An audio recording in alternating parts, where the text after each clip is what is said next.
Il y a beaucoup d'événements et de situations que l'on déteste dans notre vie. Beaucoup de choses qu'on aimerait ne pas les voir se réaliser.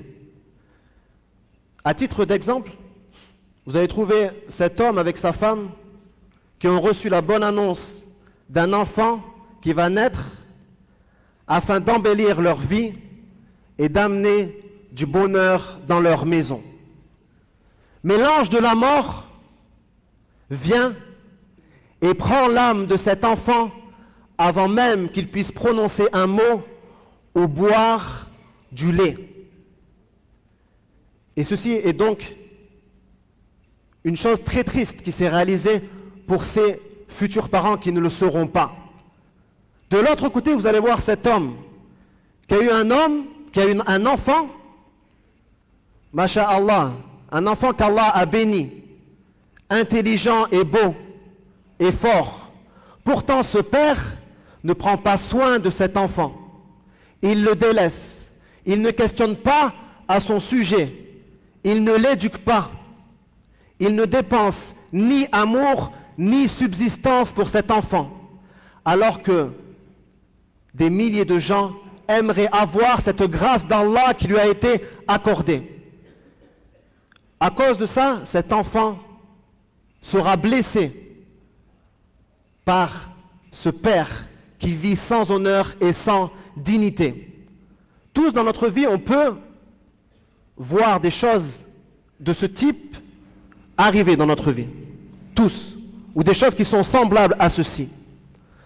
Allah Azza wa Jal nous raconte un récit dans le Coran qui nous explique bien les sagesses derrière le décret divin. C'est une histoire que sûrement beaucoup d'entre vous ont lu aujourd'hui. L'histoire de Moussa, Moïse et El-Khadir, le verdoyant, dans Surat Al-Kahf, la Surat la caverne, où Allah nous explique clairement ce qu'il a dit dans une règle générale. وَعَسَى أَن تَكْرَهُوا شَيْئًا وَهُوَ خَيْرٌ لَكُمْ وَعَسَى أَن تُحِبُّوا شَيْئًا وَهُوَ شَرٌ لَكُمْ وَاللَّهُ يَعْلَمُ وَأَنْتُمْ لَا تَعْلَمُونَ. Il se peut que vous détestiez une chose alors qu'elle est un bien pour vous, et il se peut que vous aimiez une chose alors qu'elle est un mal pour vous. Allah sait et vous ne savez pas. L'histoire de Moussa et El-Khadir a été interprétée par le prophète Mohammed sallallahu alayhi wa sallam lui-même dans un hadith que l'imam al-Bukhari rapporte, qui nous dit: un jour, Moussa, se leva pour prêcher aux enfants d'Israël. Alors une question lui fut posée: quel est l'homme le plus savant sur terre? Moussa répondit: c'est moi. Allah lui reprocha ceci, parce qu'il n'a pas attribué la science à Allah. Il n'a pas dit Allah est plus savant, Allahu a'lam. Allah lui révéla donc: il y a un serviteur au confluent des deux mers qui est plus savant que toi. Moïse, avide d'apprendre, s'exclama: ô Seigneur, comment puis-je le rencontrer? Allah guida son prophète vers la voie pour rencontrer cet homme, El-Khadir. Et donc, le prophète sallallahu alayhi wa sallam continue l'histoire et nous dit: Moussa le trouva allongé, enveloppé dans un manteau. Il le salua, assalamu alaykum, et El-Khadir lui répondit: d'où connais-tu cette situation dans ton pays? Comment connais-tu cette salutation? Il lui dit: je suis Moïse, je suis Moussa. Al-Khadir lui répondit: le Moïse des fils d'Israël? Il dit: oui, je suis venu pour apprendre de la science que tu as reçue. Alors Al-Khadir lui enseigna une vérité essentielle. Ô Moussa, j'ai reçu une science qu'Allah m'a enseignée, que tu ne connais pas. Et toi, tu as reçu une science qu'Allah t'a enseignée et que j'ignore. Tout le monde a une science, ou peut avoir une science qui est utile. Il n'y a pas, personne ne peut réunir toute la science, sauf Allah Azza wa Jal. Il n'y a aucune science qui mérite d'être dénigrée. La science de Moïse est importante, et celle aussi d'Al-Khadir est importante. Moïse, humble, demanda: puis-je te suivre pour que tu m'enseignes une part de ce savoir droit et juste? Al-Khadir l'avertit: tu ne pourras pas patienter en ma compagnie. Comment pourrais-tu supporter ce que tu ne peux comprendre? Le décret divin et la sagesse divine derrière ce que va faire Al-Khadir est inconnu à Moïse. Moïse est un homme de loi. Il a reçu la Torah, il a reçu la loi. Il ne comprendra pas ces choses qui vont se passer, ces choses que va faire Al-Khadir, qui sont contraires à la loi que Moïse a reçue. Moïse insista: tu verras que, Inch'Allah, je serai patient et ne te désobéirai en rien. Al-Khadir posa une condition: si tu me suis, ne me questionne en rien jusqu'à ce que je t'en donne moi-même l'explication. Le savoir qui a été accordé à Al-Khadir, ainsi que le savoir qui a été accordé à Moussa, ne sont rien face à l'omniscience d'Allah. Allah Azza wa Jal sait ce qui a été, ce qui est, ce qui sera, ce qui n'a pas été. Et si cette chose aurait eu lieu, comment serait cette chose? C'est une science qui n'a aucune limite. Telle est la science d'Allah. Le messager d'Allah sallallahu alayhi wa sallam continue son récit et dit: tandis qu'il marchait sur le rivage, un navire passa à proximité. Ils demandèrent aux marins de les embarquer. Ces derniers reconnurent Al-Khadir et par égard pour lui, les prirent à bord sans rien exiger en retour. Alors qu'ils étaient sur le bateau, un oiseau vint se poser sur le bord du navire. Il plongea son bec dans la mer, y prélevant quelques gouttes. Al-Khadir se tourna vers Moussa et lui dit: ô Moussa, vois-tu la quantité d'eau que cet oiseau a prise de l'océan? Sache que mon savoir, le tien et celui de toute l'humanité réunis ne sont face à la science d'Allah que l'équivalent de ces gouttes prélevées par cet oiseau. Ensuite, le prophète Moussa fut pris de stupeur lorsqu'il vit Al-Khadir prendre une hache et percer la coque du navire. Moussa s'écria, ces gens nous ont embarqués gratuitement, et voilà que tu t'en prends à leur bateau et que tu l'abîmes. Veux-tu donc couler ces occupants? Tu viens de commettre un acte grave. Donc là, Al-Khadir lui a rappelé: ne t'avais-je pas dit que tu ne pourrais pas supporter ce que tu ne peux pas comprendre? Moussa répondit: ne me blâme pas pour mon oubli et ne me soumets pas à une épreuve trop difficile.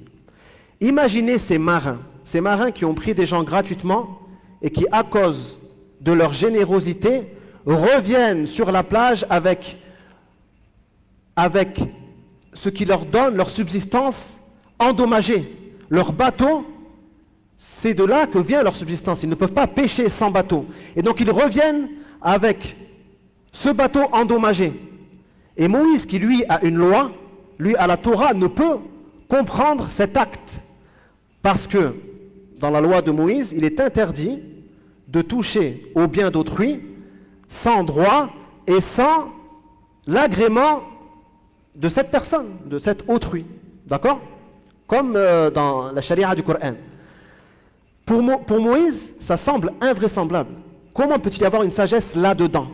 Mais Al-Khadir, qui lui aussi est un prophète, n'a pas l'obligation de suivre la loi de Moïse. La loi de Moïse a été révélée pour les enfants d'Israël. Al-Khadir n'a pas l'obligation de la suivre.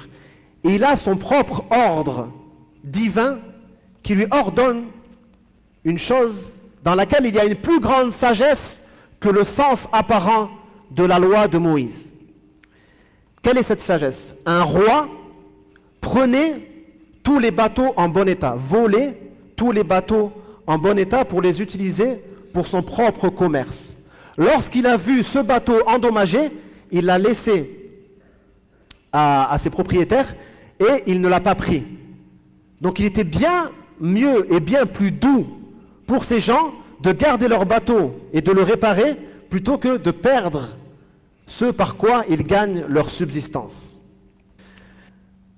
La seconde épreuve fut encore plus troublante que la première. Le prophète sallallahu alayhi wa sallam raconte, après avoir quitté le navire, Moïse et El-Khadir poursuivirent leur chemin le long du rivage. Ils croisèrent alors un jeune garçon jouant avec d'autres enfants. Soudain, El-Khadir le saisit et le tua. Moussa, complètement bouleversé par ce qu'il vient de voir, dit « As-tu tué un enfant innocent sans qu'il n'ait commis aucun crime? Tu viens d'accomplir un acte abominable. » Al-Khadir lui dit « Ne t'avais-je pas dit que tu ne pourrais pas supporter ce que tu ne peux comprendre ?» Moïse, troublé, reconnut « Si je t'interroge encore après cela, alors ne m'accompagne plus, tu auras alors toute excuse de me quitter. » Imaginez la douleur de ces deux parents. Combien de jours ont-ils passé à pleurer la mort de cet enfant?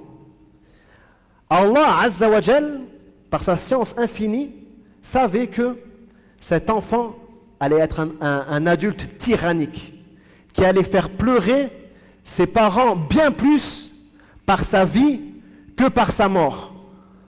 Allah a donc ordonné ceci, qui paraît invraisemblable à quiconque a une loi, comme Moïse, comme nous, dans le décalogue, dans les 10 commandements.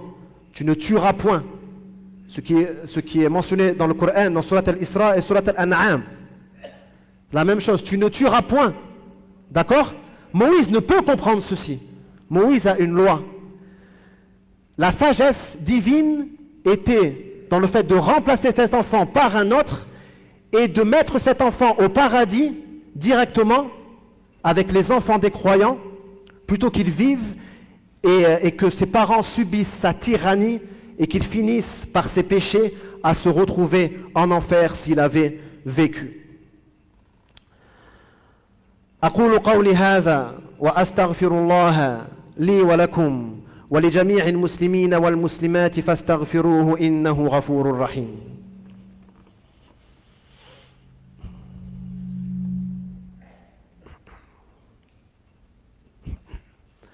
بسم الله الحمد لله وحده والصلاة والسلام على من لا نبي بعده أما بعد فأوصي نفسي وإياكم بتقوى الله عز وجل ومن يتق الله يجعل له من أمره يسرا.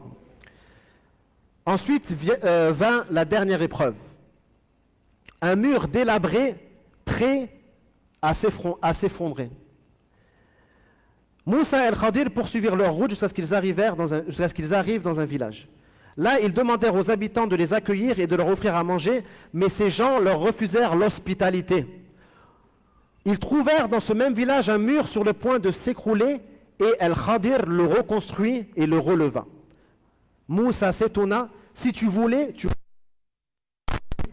un salaire pour cela. Des gens avares, des gens qui n'ont aucune générosité. Pourquoi être bienfaisant envers eux? Ceci est complètement illogique pour Moussa. Ces gens qui les ont maltraités, pourquoi être bienfaisant envers eux? Et la vérité était encore cachée. La vérité, c'est que ce mur appartenait à un homme pieux, décédé. Ces deux enfants devenus orphelins avaient un trésor caché sous ce mur. Ils ne pourraient le récupérer qu'après avoir grandi. Si le mur s'écroule, le trésor sera dévoilé et volé. Donc Allah Azza wa Jal a ordonné à El-Khadir de reconstruire le mur afin qu'ils puissent récupérer le trésor de leur père après avoir grandi. Et donc là on voit que la piété du père peut être une cause de préservation pour les enfants. C'est pour ça que Allah Azza wa Jal dans Surat An-Nisa dit وَلْيَخْشَ الَّذِينَ لَوْ تَرَكُوا مِنْ خَلْفِهِمْ ذُرِّيَّةً ضِعَافًا خَافُوا عَلَيْهِمْ فَلْيَتَّقُوا اللَّهَ وَلْيَقُولُوا قَوْلًا سَدِيدًا. Donc, Allah Azza wa Jal nous dit, celui qui a peur pour ses enfants, après sa mort, qu'il craigne Allah et dise des paroles justes. La crainte d'Allah et la piété est une cause de la préservation de tes enfants, plus important que l'héritage monétaire que tu vas leur laisser, que les biens matériels que tu vas leur laisser, cette foi et cette piété et cette crainte de Dieu, par celle-ci, ton enfant sera préservé. À la fin, Al-Khadir informe Moïse, je n'ai rien fait de mon propre chef. Je n'ai pas fait ça de mon propre chef. Ce qui indique que c'était un prophète parmi les prophètes d'Allah Azza wa Jal. Pour finir, il ne faut pas se méprendre. Le sens de ce que nous avons vu aujourd'hui, ce n'est pas que le croyant doit se laisser avec le destin comme la plume dans le souffle du vent. C'est pas ça que ça veut dire. Tu dois lutter, tu dois œuvrer, tu dois faire les causes pour avoir ce que tu veux. Mais si, après avoir fait ceci, tu n'as pas ce que tu espérais, rappelle-toi toujours de la douceur d'Allah envers toi et rappelle-toi toujours de sa préservation et du fait qu'il s'occupe de ses serviteurs subhanahu wa ta'ala. As'alullah subhanahu wa ta'ala an yataghammadana برعايته ورحمته أسأل الله عز وجل بأسمائه الحسنى وصفاته العليا أن يتغمدنا برعايته ورحمته اللهم إنا نسألك العفو والعافية والتقى والغنى يا رب العالمين اللهم يا مقلب القلوب ثبت قلوبنا على دينك يا مصرف القلوب صرف قلوبنا إلى طاعتك اللهم اغفر لنا ذنوبنا وكفر عنا سيئاتنا وتوفنا مع الأبرار اللهم آتنا في الدنيا حسنة وفي الآخرة حسنة وقنا عذاب النار اللهم نج إخواننا وأخواتنا المستضعفين في فلسطين وفي كل مكان اللهم نجهم اللهم نجهم اللهم أسعدهم بعد حزنهم اللهم أسعدهم بعد حزنهم اللهم احفظهم وانصرهم يا رب العالمين